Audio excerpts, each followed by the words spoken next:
Alors, il fallait mettre en place des mécanismes de bonne gouvernance pour que les éventuels financiers qui arrivent soient rassurés de la finalité de leurs travaux. Donc le NEPAD a décidé de mettre ce mécanisme en place, un mécanisme auquel adhèrent librement les chefs d'État africains et les chefs d'État africains qui sont évalués ensuite par leur pairs en bonne collaboration avec les nouveaux promus qui demandent l'implication de tous pour permettre au chef de l'État, Ali Bongo Ondimba, de pouvoir être évalué correctement par ses pairs, normalement en juillet 2012. Je pense que c'est un challenge. Cette rencontre de lancement organisée par le ministre et surtout d'orientation, d'instruction donnée à la nouvelle équipe constituant le secrétariat permanent a été d'un appoint incontestable, d'autant que ça nous permet de pouvoir réactualiser la feuille de route en prenant en compte un certain nombre de réalités dues à des facteurs de pesanteur que nous avons connus. Conscient de l'importance du travail et de la confiance placée en eux, le professeur Eric Dodo Bungenza a dit de ménager aucun effort pour relever le défi afin que le chef de l'État puisse signer le mémorandum d'entente avant son évaluation par ses pairs. Économie maintenant, pour dire que l'Office des ports et rades du Gabon tient la route au regard de la situation économique, une situation exposée au cours du conseil d'administration extraordinaire tenu en présence du nouveau président du conseil d'administration. Je vous propose ce compte rendu de Patrick Simangoy et de Victor Moutonga. Tous les membres du conseil d'administration de l'OPRAG ont pris part aux travaux de cette session extraordinaire qui ont permis de discuter une fois de plus de la santé de l'Office des ports et rades du Gabon, aujourd'hui embarqué dans le bateau qualité.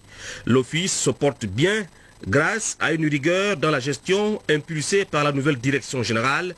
L'OPRAG qui a désormais à la tête de son conseil d'administration un nouveau président, Ambroise Germain Banas, un homme du Sérail qui succède à François Omouala, appelé à d'autres fonctions. Le chef de l'État attache du prix au renforcement des capacités des ports du Gabon dans un triple dessein. Premièrement, de les arrimer aux standards internationaux de manière à les rendre compétitifs dans un contexte ouvert et concurrentiel. Deuxièmement, de répondre aux exigences qu'impose la volonté présidentielle de faire du Gabon un pays émergent en le dotant d'équipements portuaires fiables et performants. Troisièmement, de satisfaire le besoin qu'induit l'accroissement du trafic maritime régional, sous-régional et international. Le promu présidait ainsi son tout premier conseil d'administration, un conseil vu ici comme une prise de contact avec tous les membres et qui s'est effectué en présence du secrétaire général représentant le ministre des Transports. Le nouveau président du conseil d'administration de l'OPRAG, qui a été présenté au premier responsable de l'office, a dit mesurer le poids de la tâche qui l'attend. Ambroise Germain Banas était encore conscient que l'OPRAG constitue un maillon fort, le poumon économique de la politique d'émergence du président Ali Bongo Ondimba. Chers collaborateurs, je vous promets que vous aurez en moi un PCA vigilant et dévoué. Vous me trouverez toujours prêt à asseoir le dialogue social, autrement dit la communication verticale et horizontale au sein de notre précieuse entreprise en vue d'une évolution sereine vers les perspectives radieuses. Joie et émotion ont ponctué l'entrée en fonction du nouveau président du conseil d'administration, Ambroise Germain Banas, et le départ de François Omouala. La direction générale n'a pas failli. Des présents ont été remis à ces deux cadres émérites par le directeur général Rigobert Ikamboyandeka. Le nouveau PCA de l'OPRAG attache du prix au strict respect des textes en vigueur, des textes qui définissent le rôle de ses dirigeants et régissent ses missions. Toujours dans ce journal, parlons aussi des sciences et de l'innovation pour parler donc justement de l'épidémiologie moléculaire et du paludisme au Gabon. C'est la thématique en fait développée au Centre international de recherche médicale de Franceville. Le CIRMP est présenté par le professeur Fousseni Touré Ndouo. à la faveur justement de sa participation au concours du prix Sénarest. Marie-Josée Ndombi pour la rédaction.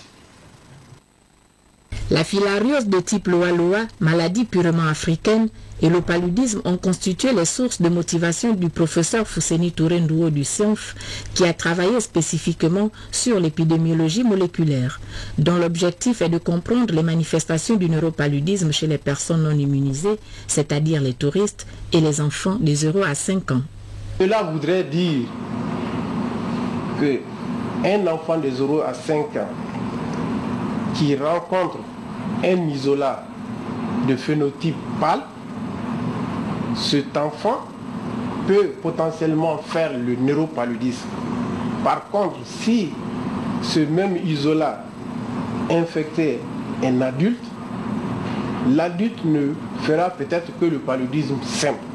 La destruction des cellules endothéliales induites par ces isolats qui sont de phénotype pâle a lieu dans les capillaires sanguines au niveau des points de séquestration, ce qui entraîne la rupture de la barrière hémato-méningée et c'est ce qui donne les troubles neurologiques comme le coma ou la prostration.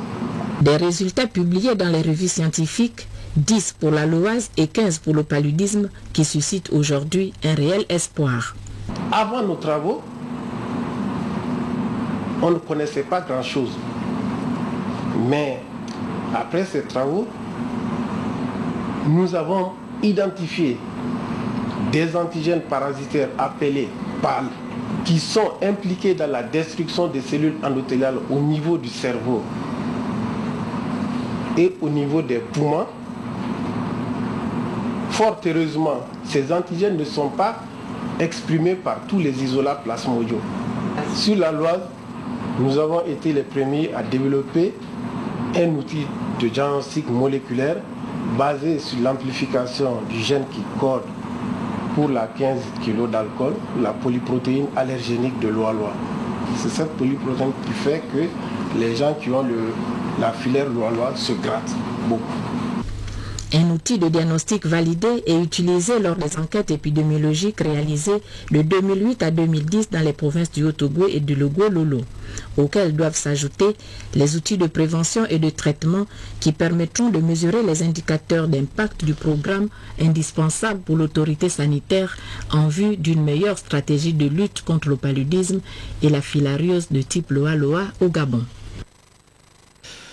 Parlons maintenant de renforcement des capacités dans le cadre du fonctionnement matériel des conseils locaux. Et nous allons dans le département du Komo-Kango sur la route nationale 1 pour justement évoquer cette importante dotation en moyens roulants mais aussi en groupe électrogène. C'est un geste du président du conseil départemental. Sur place, Serge Mabila et Adeline Zangeyi de notre rédaction. Le départemental du Komo-Kango vient de renforcer ses capacités opérationnelles par l'acquisition du matériel roulant en présence des hautes personnalités de cette localité. Par ailleurs, le président du conseil départemental a offert au centre médical de Congo un groupe électrogène d'une puissance maximale de 40 kVA. Un geste apprécié à sa juste valeur par le médecin en chef du dit centre. Ce groupe est arrivé à point nommé pour une structure qui fonctionne 24 heures sur 24 et dont la vulnérabilité et la précision des gestes est de mise. Quoi dire après tous ces actes, si ce n'est ce mot toujours d'actualité? Un mot qui n'est désuet que lorsqu'on cesse de l'utiliser.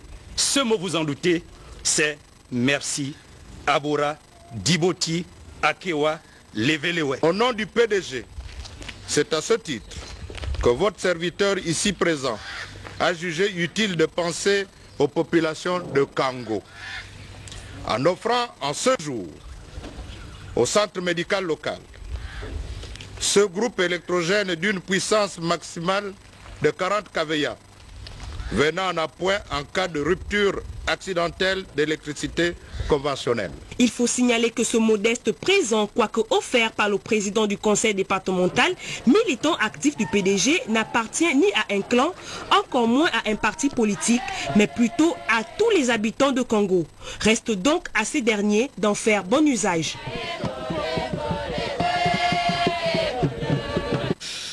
Revenons donc sur ces communiqués suite au double attentat qui a secoué donc le royaume de Norvège.